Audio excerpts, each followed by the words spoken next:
Hey 10 to Lifers, welcome back to another episode of 10 to Life, what I just said with me, Annie Elise. I hope you guys are having a good start to your day. How do I want to start this case? I guess we're going to kind of jump right into it because today's case is about like a girlfriend and a boyfriend and a cam girl and a knife and a lot of interrogation footage, which like this footage, guys, is insane, which is why I'm including it. I don't know. The footage will get you every time, whether it's interrogation footage or neighbors footage or CCTV footage. So I'm going to stop talking and we are going to jump right in.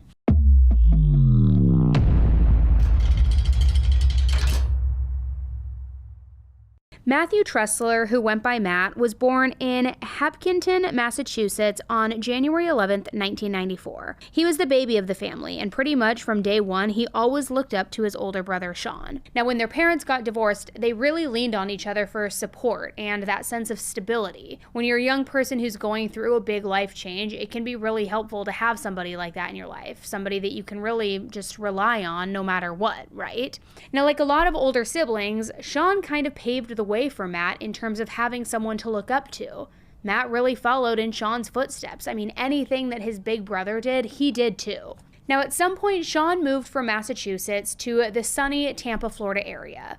And eventually, in 2015, Matt moved there too. Now, some people say that Matt was running away from life in Massachusetts. However, others would argue that he was just starting fresh. Now, the reason that there is a little bit of a discrepancy is because addiction was something that Matt had struggled with, and it was something that he really wanted to overcome. From what I can tell, there isn't really one specific drug that he struggled with. It seems like he kind of dabbled in a little bit of everything, all the way from weed to coke to heroin, a little bit of everything. So he wanted to get away from it all, and he wanted his older brother by his side to support him. And like a good, supportive brother, Sean got Matt a job right off the bat. See, Sean owned a home insulation company, and it was thriving. So he brought Matt in to really get on the ground floor.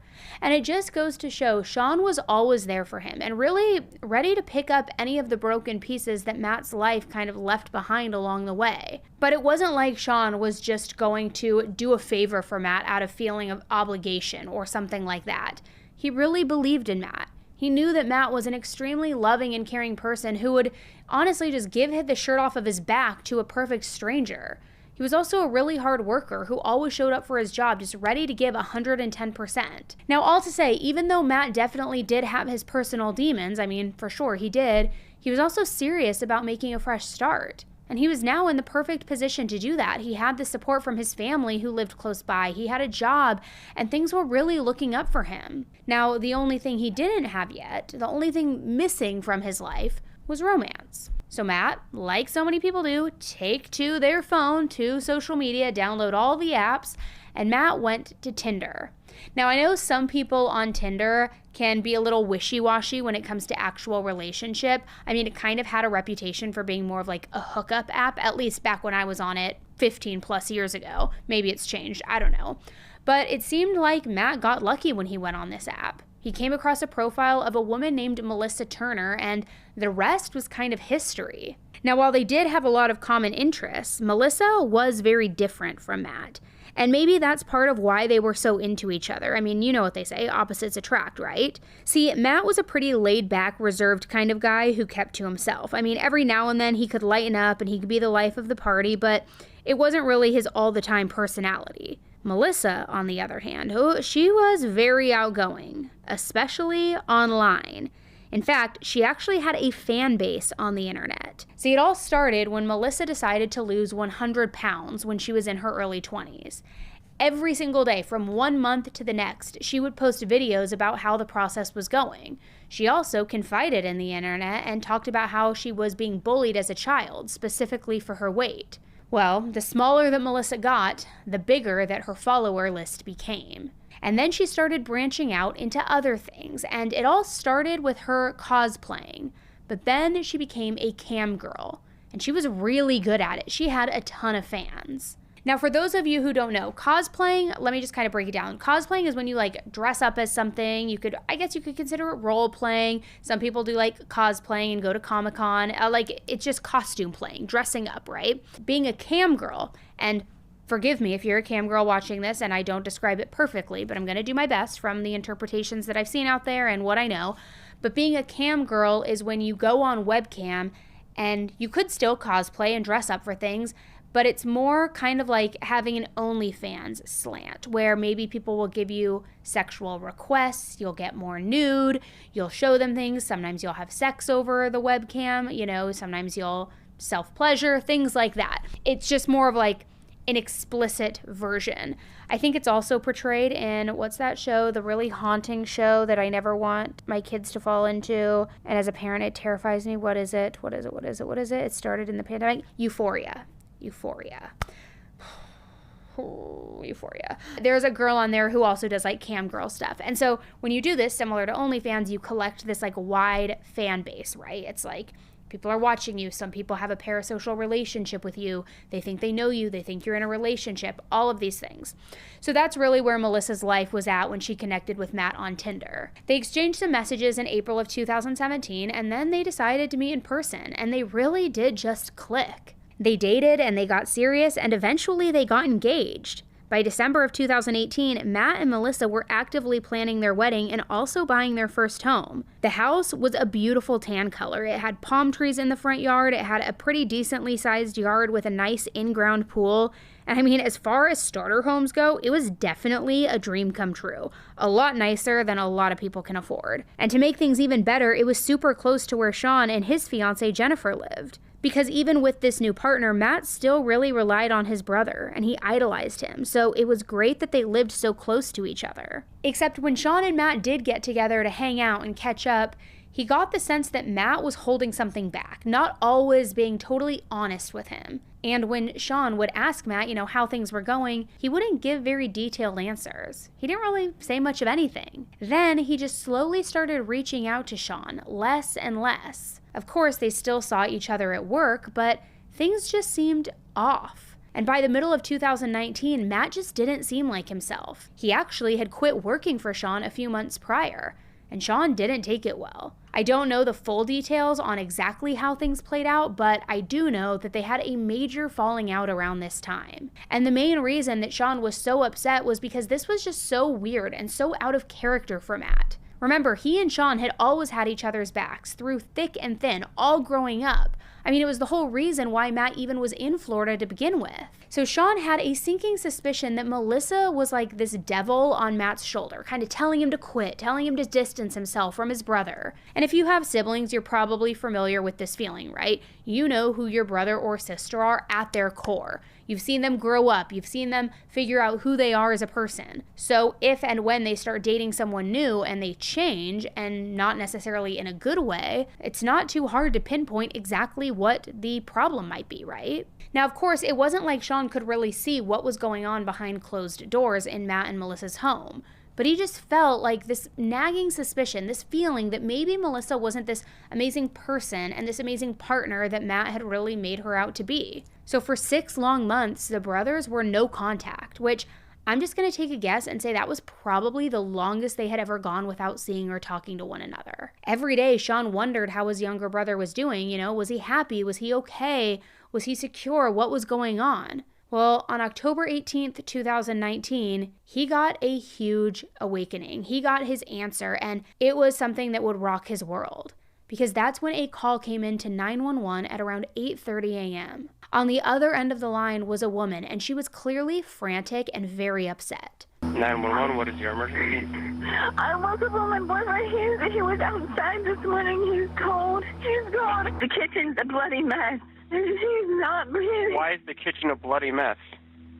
I don't know. What's your name? Melissa Turner. Now I know, it's hard to tell what exactly was going on based on that call alone. Melissa's sentences were a bit jumbled, going from detail to detail. There's blood everywhere, he's cold, he's gone, all of the things. The first responders rushed over to see what they could do, but by the time they got there, it was too late. Matt was pronounced dead on the scene. And right away, they could tell that Matt had been murdered. So of course, the police immediately got involved. And one of the lead detectives said that the scene was without a doubt the bloodiest she had ever seen. Melissa had blood all over her from trying to give Matt CPR.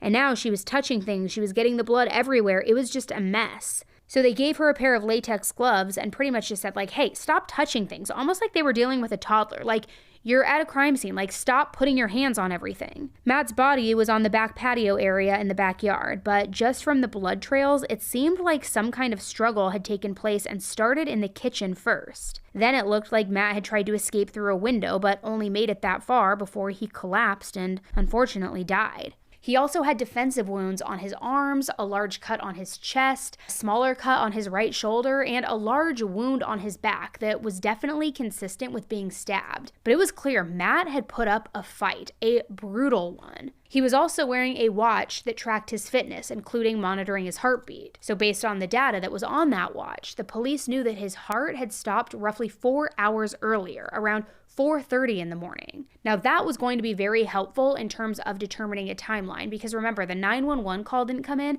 until 8:30, 4 hours after he apparently died. So right away, the detectives were asking Melissa a ton of questions, starting with where she had been and what she had been doing before that 911 call. They asked her if somebody had broken into the home or if something happened overnight. I mean, surely if somebody had, she would have heard it. But for whatever reason, she had waited until 8:30 to make that call. So Melissa explained that the night before, she and Matt had been drinking. She eventually called it a night though. She was done drinking, but she said when she woke up the next morning, the bloody scene that I just described is really what she woke up to. She also made it clear that she couldn't really remember a whole lot from the night before. So then the detectives took Melissa into their office for an interview. And I want to be clear, this interrogation was right away. It was immediately after she left the crime scene. So much so that Melissa was still wearing those orange latex gloves that they had given her at the crime scene. And understandably, she was very emotional and just so distraught. And today's date, just for the record, is Friday, October the 18th, 2019. It's 10:51 hours. Met you over there. And Miss Turner, we're going to go at your pace, okay? It's okay. Listen, you don't... The date killed me because a month and a half ago, we went to Cade's and we picked out a living room set, but it was on back order. It was supposed to be here this week, but it was delayed.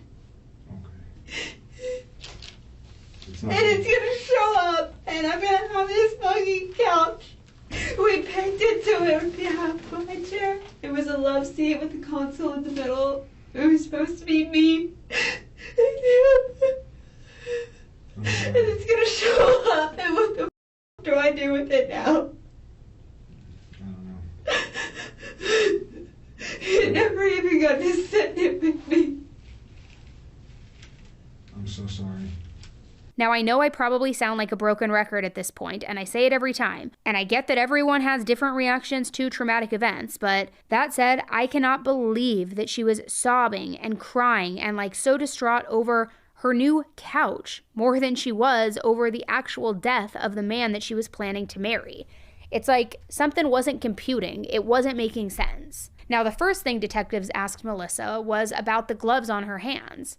They even asked at one point if she wanted to take them off. Now, it might not seem like a big deal. They told her it was up to her, and she said she didn't want to see his blood on her hands, which, okay, valid response, but they definitely circled back to it a lot. So just keep that in the back of your mind. Now, one really important thing the detectives went over was what exactly they had been drinking that night and how much. Because remember, Melissa had pretty much claimed since the minute she called 911 that she couldn't remember anything other than drinking a little bit and going to sleep. I want to mention, while we're on the topic of drinking the night before, Matt's blood alcohol level was later tested and it was 5 times the legal limit. So that did partially fit with Melissa's story about how they had been drinking a ton. However, for whatever reason, they never checked her blood alcohol level, so we can't actually say if both of them got drunk or if it was just Matt. Melissa also mentioned that while they were drinking, they started having a heart-to-heart about their life together, discussing future plans, their dreams, their goals, and so on. And at one point, the detectives asked Melissa if she and Matt ever had any disagreements, just in general, or even maybe that night during their big heart-to-heart. We wanted.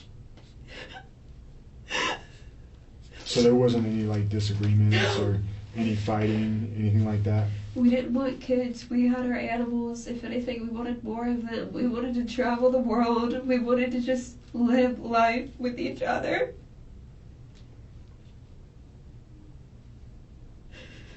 What was his mood last night when you guys were talking about this? Is he just kind of talking about it and brushing it off? Was he excited about it? Was he stressed about anything? The only thing that stressed him out was that he felt he wasn't doing his part to help with the house and money, because I did make the majority of the money, especially with him being out of a job. But I reassured him, as I had plenty of times, that him not, just because he wasn't actually working and getting a paycheck, didn't mean anything, because he was at the house taking care of the animals, cooking, cleaning, helping me, helped us, helped me have more time to make money. So in your opinion, he's holding up his end of the deal just Absolutely. by doing the housework and everything like that? Absolutely. And he was, and not even just doing the housework, he was fixing things around the house. We had a leak in our AC drain pipe, and there was a hole in the ceiling, and we were talking about fixing that, and there was a hole where he cut out where our dog started to chew the drywall. He cut it all out, and all he needed to do was put the drywall in and match it up. He was doing things, we just bought the house in January, so there was of course things that we needed to, or wanted to change to suit us. Did you, so you fall asleep in the chair in the office. Did you wake up at all during the night? What time did you wake up this morning? Probably 20 minutes before I don't know what time it was. I don't even know what time it is right now. It's 11:33 a.m. I don't know. I normally don't sleep in. But whatever time, I remember waking up, and I didn't see him around. I saw the kitchen was.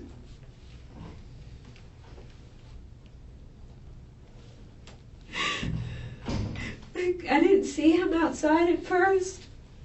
I didn't see him there. I went upstairs and I checked the bedroom. I thought he went to bed upstairs. I checked upstairs. And then I came back down again. And I saw Farrah by the sliding glass door.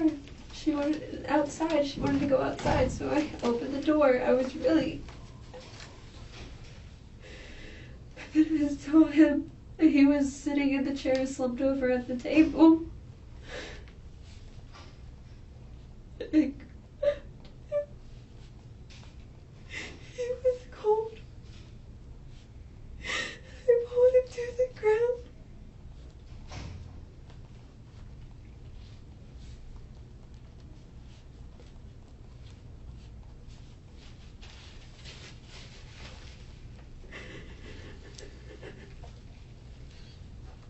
I'm sorry. I know this must be very difficult for you. It feels like a dream.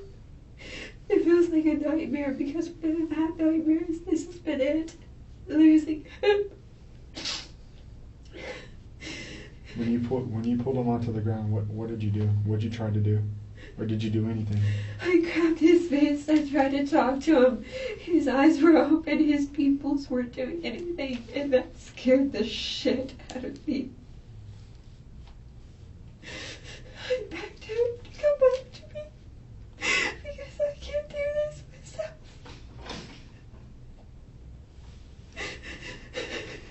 I put my fingers. I tried to check for a pulse.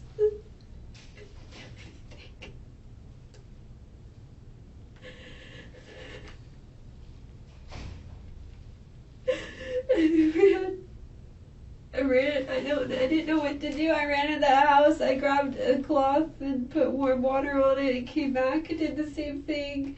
I tried to start CPR, and then I went back in the house and I got my phone. It was on speakerphone with the operator while I was trying to give this.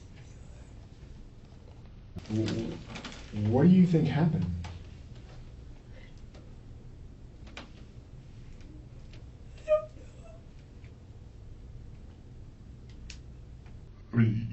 You understand just from our standpoint, obviously, we weren't there last night. If you could just take your best guess of what you thought could have happened. I don't know. I woke up to just see the kitchen a bloody mess.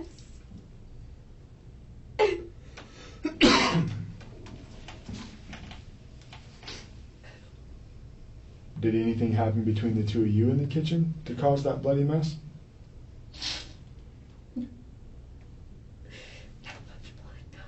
Did he have any issues with anybody else? In what way do you mean? Like, does he owe, I mean, is there anybody out there that wants to hurt him?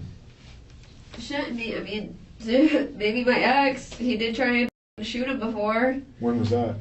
2017, June, July. Who's your ex? Christopher Harrison, Hillsborough County. You guys are the ones that showed up to take him away. He When's spent his 2 birthday? nights in jail.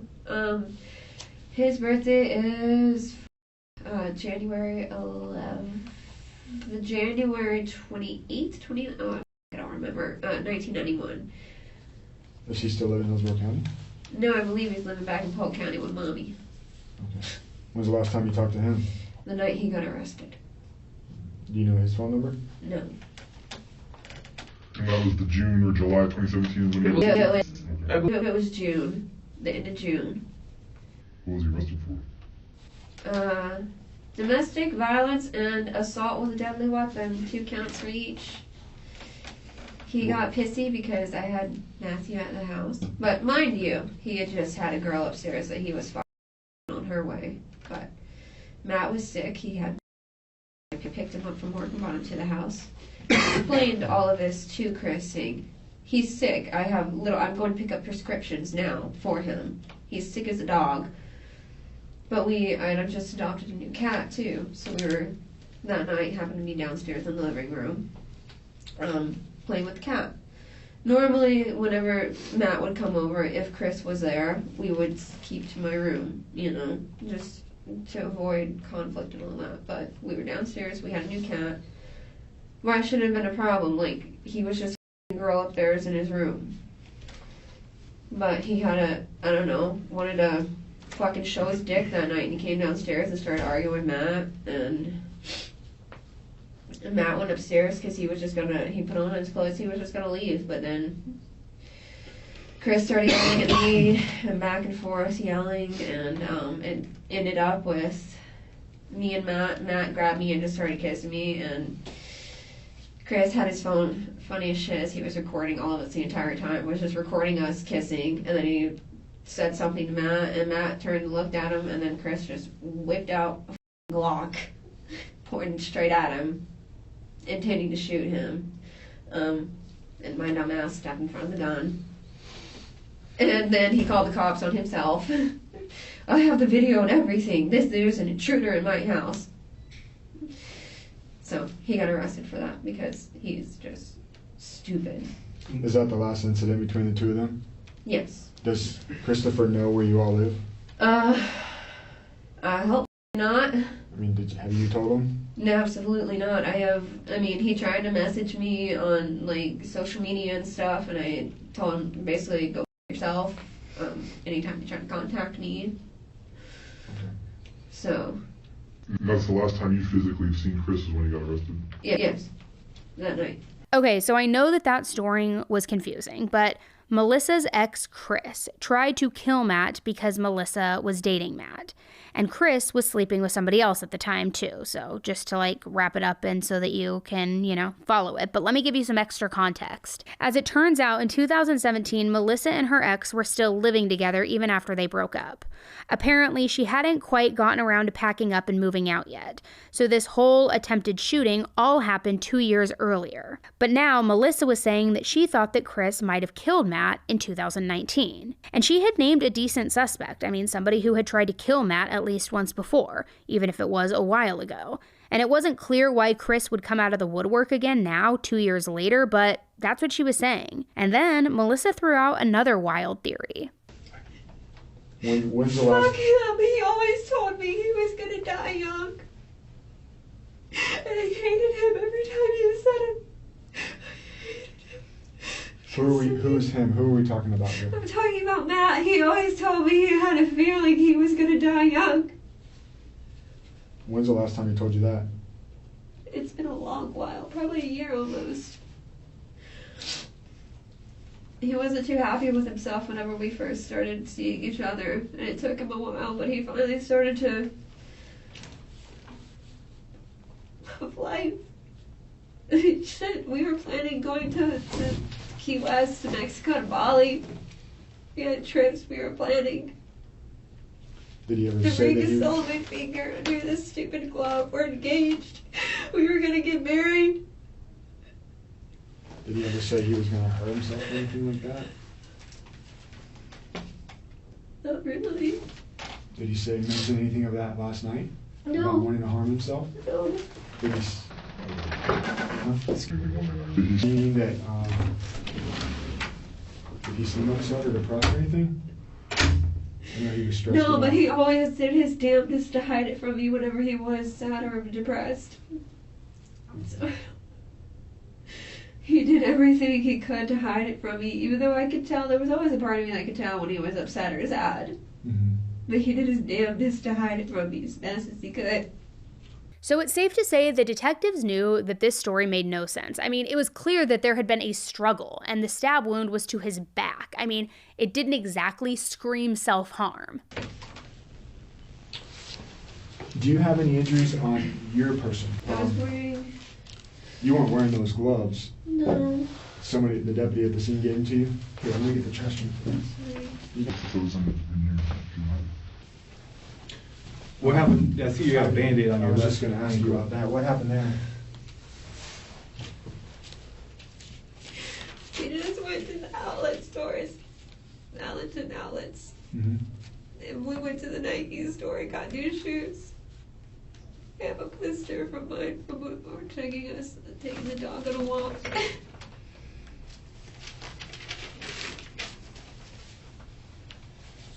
Where's the blister at? Maybe I can take the Band-Aids off. We'll keep it on for a second. What we'd like to do is we're going to have a young lady or a young man come and just photograph you, take some overall photographs of you, and when we get to it, we'll have you move that so we can get a picture of that, okay? Would you mind I think taking I your... did grab the glass though. I was going to say, would you mind just taking those gloves off for me? You can put them right in that trash can. Yeah, I have a little cut in here. But Can we see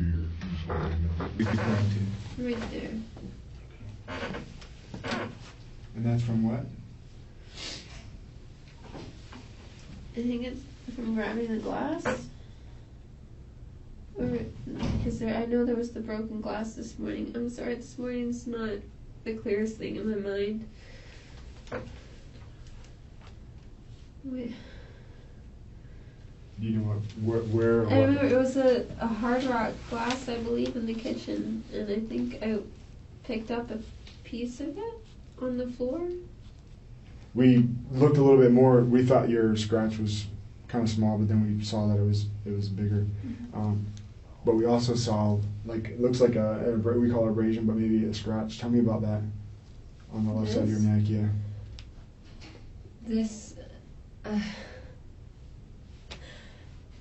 that I don't have an actual explanation for you besides, I mean, I don't know. I could have done it myself this morning for all I know, going through my panic attacks and stuff, because I don't hurt myself, but sometimes I do, like when I have an anxiety or a panic attack, I'll grab at myself without realizing it. So I don't know if that's that, but I don't know. Did somebody else scratch you? Not that I know of, no. Would you know if somebody scratched you?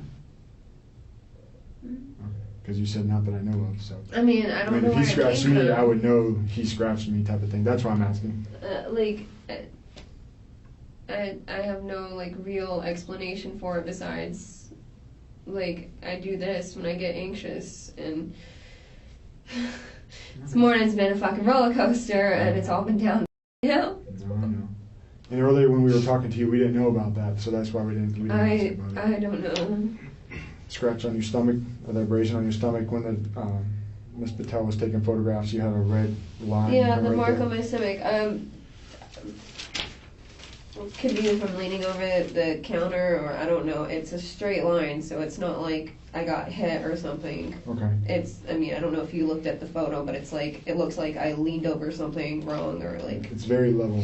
I would say Yeah, it's that's very what I mean. level. Like, I could be like me leaning over the counter or something like that. I mean, we putting up the pumpkin man, doing a little bit in the yard in the garage yesterday, and I'm accident prone. And you said, tell me again how you cut yourself? I don't remember exactly. Because I remember it was this morning, because I remember getting some of the blood on him. I think I was looking for a phone, and I was panicking and picked up the glass, because I knew it was this morning. I remember that. I think I just couldn't find a phone at the time between the mess that the kitchen was, and I was just panicking. That's a pretty significant cut. Yeah, I was panicking pretty fucking bad. Does that look like a glass cut? I don't know what it looks like. I don't know. Okay. I don't. It must have been a pretty big piece of glass. Well, I remember there was the glass in the kitchen was a big mug. Okay. So it could have been that. I picked that up and was panicking, kind of. I don't know. I just remember it was this morning. Now keep in mind, this was all just the first half of the interview. It went on for a really long time. And in the meantime, the police were busy with other important work. I mean, first of all, while Melissa was in the interrogation room answering all of these questions, the officers were informing Matt's family of what had happened to him. Now, even though Sean was Matt's closest family member, I mean, both in terms of geography, because they lived really close, but also emotionally too, they started by telling Matt's mother what had happened. Then she was the one who reached out to Sean to explain things to him. Now for Sean, it was like a punch straight to his heart. Obviously, it's always terrible to learn that someone you love a lot has died and died suddenly, but it was even more heartbreaking for him because of the last 6 months. I mean, he hadn't even seen or talked with Matt. So knowing how close they had been for their whole lives and then just finding out that he had died, I mean, it literally makes me sick to my stomach. That feels like it would just be absolutely devastating. He never got to tell him goodbye, never got to hug him one last time or tell him how much he loved him. I mean, no matter how tense things were between them at the end, I have to imagine that Sean had a lot of regrets about not patching things up while he still had the chance. It's just heartbreaking. Something else important that was going on at this time, besides informing the family, was that there was also a team of investigators at Matt and Melissa's house. They were gathering evidence and they were talking to other witnesses. And apparently the next door neighbor had heard about what was going on at the house, which, I mean, I'm sure that there was probably a huge police presence, and you know how it is. You see the squad cars with the flashing lights, the police tape, you kind of like want to be nosy and know what's going on. I mean, at least I do. So someone ended up coming over and they asked what was going on. And when they realized that it was a murder investigation, the neighbors ended up telling the investigators that they had a camera on their house. It didn't point directly into Melissa and Matt's backyard, but it was close enough to their backyard that they might be able to hear something. So this was huge, and the investigators immediately got the footage and started reviewing it. Like, this could break this case wide open. And it turns out the camera was attached to the garage, so at first, the detectives kind of worried that maybe it was too far away from where Matt's body was found, but when they watched it, they could hear Melissa's call to 911. As we know, she called from that back patio where Matt's body was, so now the police knew they could hear the things that were going on back there on the patio. So they worked backwards, seeing if there was anything else that had been recorded. And there was.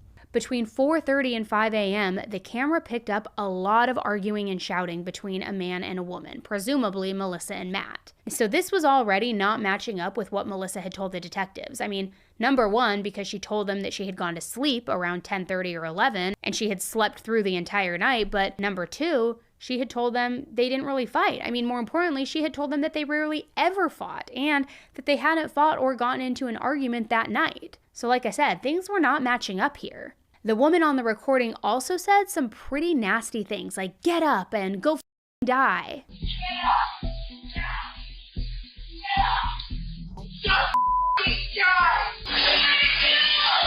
I mean, that's a pretty serious argument, right?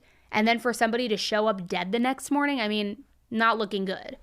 So of course, once the police in the interrogation room with Melissa found out about all of this and got wind of it, they started getting a little more aggressive with the questions that they were asking. They asked her again, "Did you ever wake up in the middle of the night last night?" But her story stayed the same. "Nope, I went to bed around 10:30 or 11 and I never woke up once." But obviously by now, the police didn't believe anything Melissa was saying. So they straight up asked her, "What were you and Matt arguing about last night?" What were you and Matthew arguing about last night?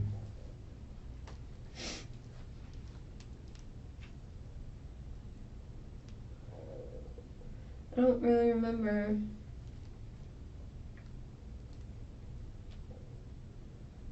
I mean, we might have gone in an argument, but it didn't seem like anything. I mean, sometimes we do whenever we get one of us, whenever he drinks a little too much, but I always just brush it off and go to bed. It could have been, I don't know. Well, the reason I'm asking is because you told the deputy that you guys were arguing. And you've been pretty detailed about everything that happened yesterday. I mean, even how you woke him up yesterday, that's pretty detailed. So I would think you would remember what you guys were arguing about. That's why I'm asking. Because, I mean, he did have a lot to drink last night, I know that, but I don't really remember it because it kind of is not that we fight and argue all the time, but he just, we'll just get drunk sometimes and he gets a little too amped, like wants to,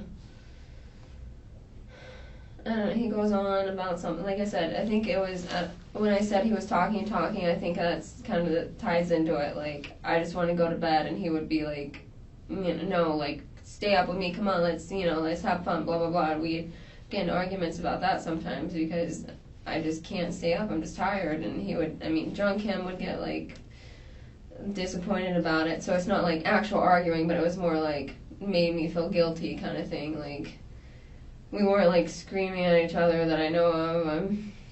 We were just. How long were you guys arguing for? I don't know exactly. Like, I wasn't keeping tabs on the time. 5 minutes. Maybe 10. An hour. 10, 15, I would say. Is normally our back and forth. And me, I'm like, drink some water and shut up kind of thing normally. You probably weren't arguing with him when you had the hiccups in the.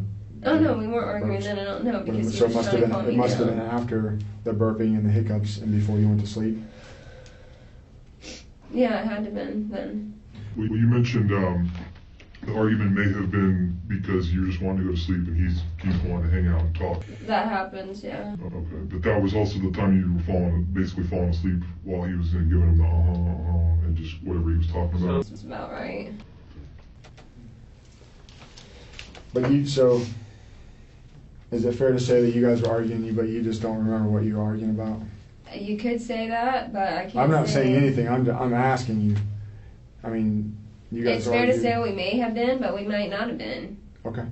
I mean, because it wasn't significant enough for me to actually remember it. Okay. Seems like maybe a little tiff, back and forth, normal shit, but nothing monumental. Okay. You would know because either you were sleeping or you weren't. I believe I was asleep. Okay. Were you asleep at 4 o'clock this morning? To my knowledge, yes. Do you remember being awake at 4 o'clock this morning? No. Did you and Matthew get in an argument at 4 o'clock this morning? No. Or 4:30, somewhere around that time frame? Not that I know of. Okay. Any time between when you went to bed at 11 to when you woke up, I think you said 20 minutes before you called us, right? It was right around, yeah. So let me just make sure I have the right time so I'm not talking.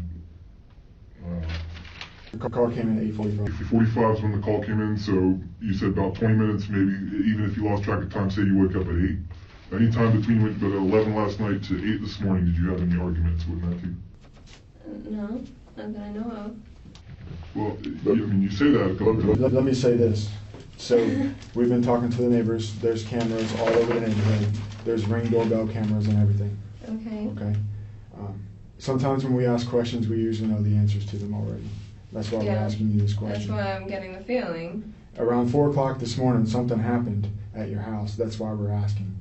Okay, what The only happened? person, I don't know, the only person that can tell us that is you, because unfortunately Matthew's not here. Thanks, I- I know. I'm sorry. I'm sorry.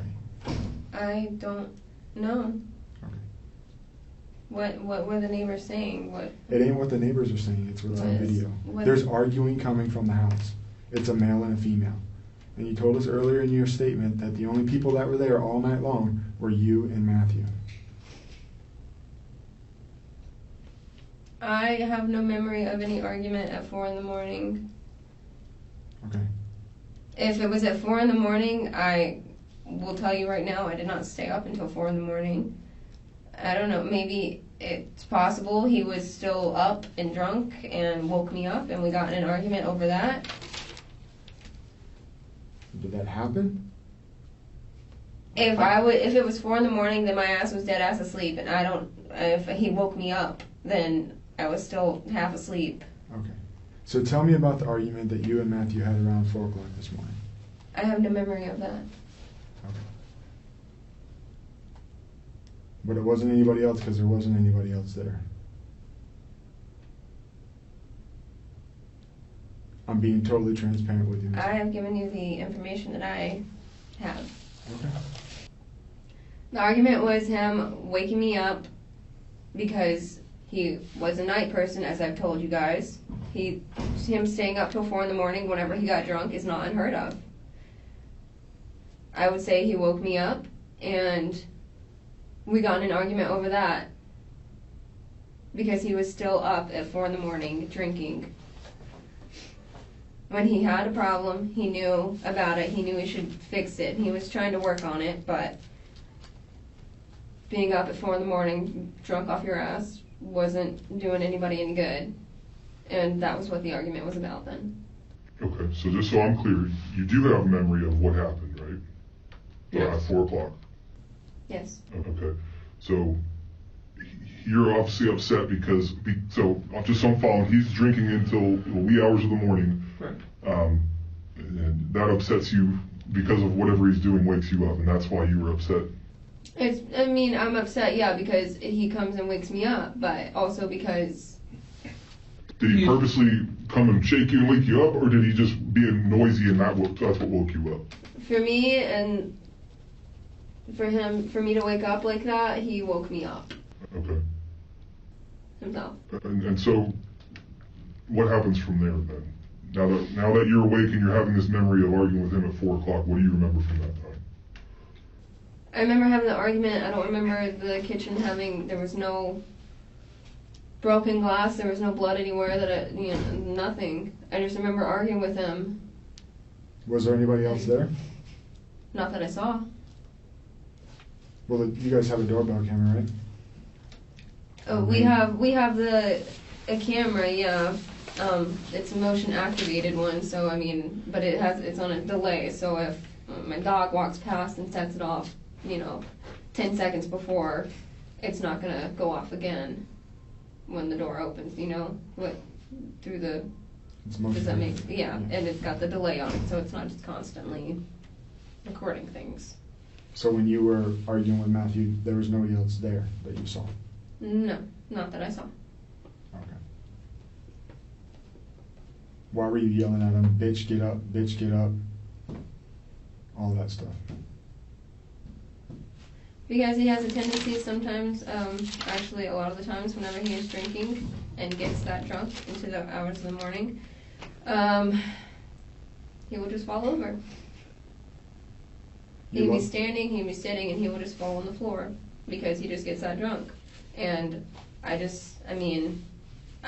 have been, yeah, so I was upset with him and was yelling at him because I was upset that he had done that again. So that was a lot, but there's one thing Melissa just said that I want to draw attention to, especially because it was really quick and kind of easy to miss. She said she had security cameras at her house, but they wouldn't have recorded anything, and that's going to be really important, so I just want you to kind of keep that in mind, in the back of your mind, okay? I also think that it's so interesting that she wasn't crying anymore. She wasn't acting like she was so wrecked by grief, but instead, it really seemed like she was saying whatever she could to save herself. Was it an accident? Because you were upset he woke you up? I would Or was never this something that stab would- him. Okay.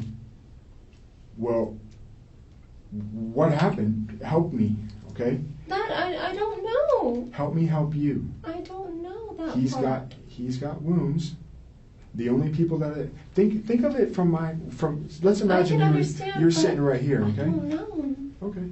Let's just imagine for a second that you're sitting here in my seat and I'm sitting in yours, and I'm telling you the same story you're telling me.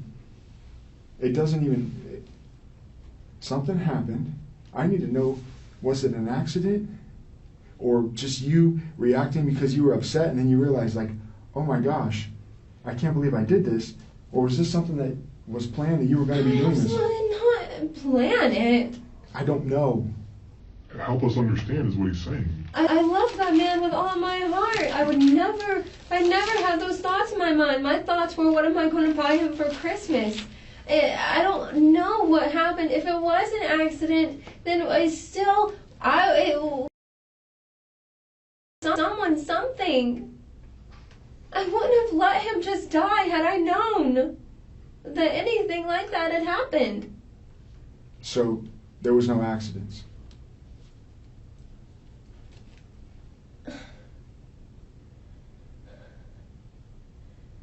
I did not. Because I'm gonna give you another little tidbit. There was something else that was overheard on that video. What? I'm not going to tell you what it was. I'm not going to give you everything. I told you I've been doing this for a little while. I'm not going to give you everything. I've given you enough. I've given you enough. You said something else. It doesn't look very good for yourself in regards to this incident. I want you to think back about that argument that you had and everything that you were saying, or that you could have said. You made a statement. I'm not going to tell you what it was. But what I will ask, what did you do? Which one? This one? Or this one? That one is not me. Tell me about this one. I know that you wouldn't intentionally do it, but I know that an argument happened, and the only two that were there were you and him. He's dead, you're not. You got a slice on your hand. A slice. That's what that is. It's a slice. How did that happen? It's not from glass. I can tell you that. I've been doing this. I know I picked up, maybe it wasn't from it. I know I picked up the glass this morning. Maybe it wasn't from it. I've been doing this for a long time. This one? It is This that one. It's this one. Tell me. Tell me what happened. He pissed you off then. You didn't want to get up. He drinks too much. He called you names. You didn't like it. You got fed up with it. You said, you actually said, go f*** yourself. And he's told me to go f*** myself. I know. So help us understand that he's telling you you're saying you're not a cold-blooded killer, right? Okay. So obviously something happened because Matthew isn't with us. So what we're trying to get is what led to that versus the other side just makes you look like a cold-blooded killer if you sit here and say you don't know. Listen, I just held my hands out, and when I said this one or this one, you said not that one, that one. I would not. I don't think you would intentionally do it. I don't. I see all those tears right there in the middle of your chest. I need to know why. What happened? The only person that could have done this is you.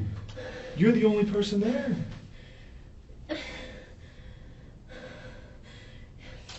This one? Or this one? I don't think you're this one. He's never... He was never violent towards me. So why did you react that way? I'm asking you.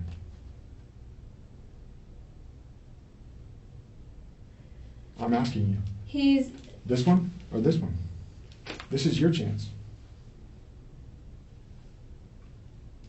He gets drunk. He's never been violent towards me. He does get his knives out sometimes. And I don't want to tell you that he's put his hands on me. It's because it's not like he hits me, but he sometimes would maybe grab me or something and try, like, that sort of thing. He didn't hit me, and anything like this only happened whenever he was that drunk, where he was gone. He wasn't him anymore. I can't tell you why, if that's...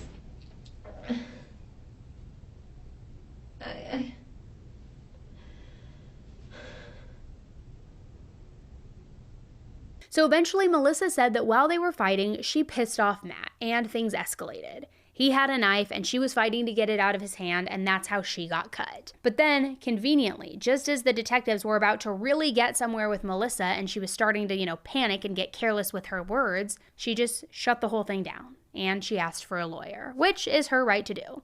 But just a few hours later, while she was still in the interrogation room, covered up with a blanket and eating a Happy Meal from McDonald's that one of the officers had presumably brought to her, Melissa was arrested, and she was charged with second-degree murder. Yeah, Bojangles was okay. I can eat that every day. All right, Ms. Turner. We went back to the scene and we talked to the state attorneys and we consulted with them based on the statements and the evidence. We're going to have to place you under arrest, okay? We'll let you continue eating this. I'm just going to hold it for you for now, okay? Is a drink right at your foot? Okay, thank you. Yep, that's fine.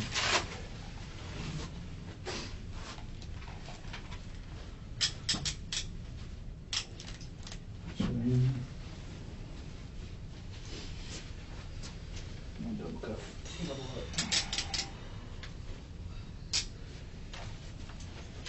I'll put these on your feet, okay? You still have those shoes on there? No. Take them off. They collected them.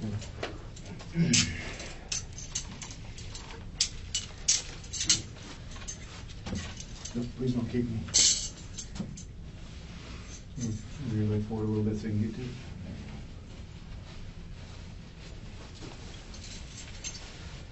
I'm not pinching you, am I? No. Is that too tight? Yes or no? No.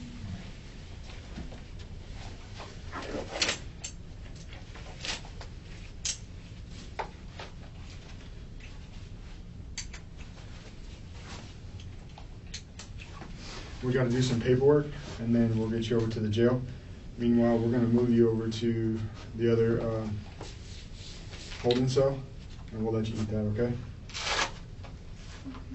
Do you want to know what you're being charged with, or? Well, I'm going to tell you. You're being charged with second-degree murder with a weapon. So go ahead and come out for us. We're going to walk you over there. We'll let you keep in. The exact moment that Sean and his fiancée Jennifer learned about Melissa's arrest, they weren't even surprised. Now, like I mentioned earlier, Sean really believed that Melissa had been extremely like this controlling girlfriend that was probably the reason for Matt quitting and cutting ties with Sean. So it was not a shock at all that she had hurt Matt. The only question and the only mystery was why she would go so far as to murder him. The rest of Matt's family, though, they had their own theories. And frankly, they weren't the nicest theories. They were a little quick to judge Melissa. See, it seemed like they didn't approve at all of her being a cam girl. And I mean, let's be clear, murder is a shitty thing to do, judge away. But Matt and his relatives also disliked Melissa for reasons that, in fairness, don't seem very fair to hate on her for. If she was controlling and violent, yes, that's enough. You don't have to attack her for things that aren't actually a problem on top of that, such as what she does for a living. But they especially just didn't love it when they found out that Matt had actually made an appearance in a few of Melissa's sexually explicit videos. They didn't know about these videos while he was alive, but they did learn about them as a result of the murder investigation. So the family figured that after Matt quit working for his brother, he was probably desperate for money. So, I mean, he had just bought a house with Melissa after all. So Sean believed that maybe Matt got involved in Melissa's work because it was a way to make pretty good money, and that he just wanted a cut of it. And Sean also thought that Matt might have wanted to quit after just making a few videos. Like, okay, I tried this, I got some cash, but I don't want to be in this my whole life. So in Sean's mind, Matt told Melissa that he wanted to quit. They argued, and then she killed him. Now, like I said, this is all just one theory, the one that came from Matt's family. I'm not saying that if you do sex work, you're desperate for money, or that it's only something somebody would really do in a super desperate situation. Really, it's hard to even know the full story without Matt here to explain. He could have loved being a part of those videos for all we know. Who knows? Maybe it was a situation that just sort of kind of built and built over time, sort of like the Courtney Clenny case, where the relationship's toxicity and God only knows what else just piled on until one day Melissa snapped. I mean, as people who ingest true crime pretty much daily, we always want a reason and a motive to really put things together in a way that we can understand. But it's real life. It's not like the New York Times best-selling thriller novel here. Sometimes there is no reason. Sometimes people are just evil and do evil things. So then on October 7th, 2019, Matt's autopsy report came back. And a lot of it confirmed what we already know. Superficial stab wounds to his chest and his back, defensive wounds on his arms, and a deep cut on his right bicep that had severed an artery. That is what made him bleed out. It was the arm injury, not the one on his chest or his back, that ultimately killed him. And this was really devastating because this injury didn't kill him immediately. He didn't bleed out right away. So if Melissa had called 911 right after she cut his bicep, gotten him treatment, he might have survived this whole thing. Then the next big piece of evidence came out just a month later on December 9th, 2019.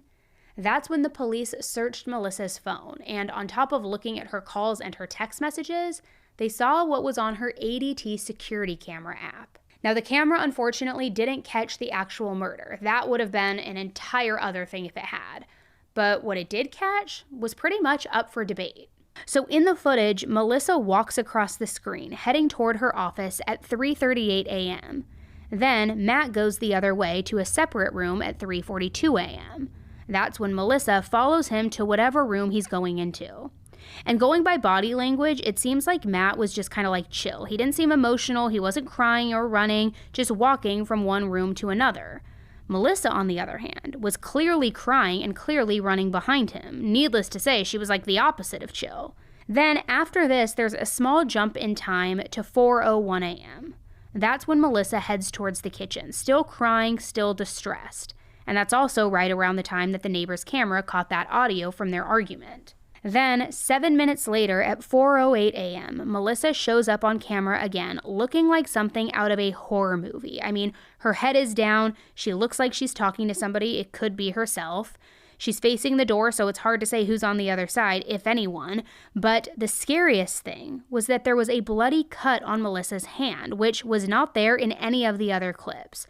So she had more than likely just stabbed Matt. And if everything went down the way the detectives believe it did, Matt was probably laying there for a while, just slowly bleeding out while she just stood and watched, maybe even talking to him. He was probably begging for help and pleading with her while he was literally dying when, remember, it was overheard that she literally told him to die. And thanks to that security camera footage, we know exactly when this all happened. Melissa probably stabbed Matt at 4:08 when she showed up on camera with blood on her hands. But she didn't yell, "So die," until 4:33. So it was a little over 20 minutes later, and he was still alive, and she still hadn't tried to get him help. Those same cameras also caught Melissa walking through the house toward her office at 8:35 a.m., which was right before she called 911. Again, it's not like these clips showed Melissa picking up a knife and stabbing him, but the investigators felt like it showed that Matt had been trying to de-escalate the situation by going to another room, and that Melissa was the perpetrator following him from room to room. Not to mention, if this was a heat-of-a-moment thing, you would think that she could have called an ambulance once she had calmed down after a few minutes, while he was still bleeding out. But she didn't. She just coldly watched him die. Now, even with how bad all of that looked, the state still offered Melissa a plea deal. They said that she would only have to serve 25 years if she pled guilty. But her lawyer came back and said, nope, no thanks, make it 5 years or else we're going to trial. And obviously 5 years wasn't about to cut it, so the offer was dismissed and her case went to trial. But just a few days before the trial was supposed to begin, she gave an interview with a local news station. And then turned me around and he had his hands around my throat.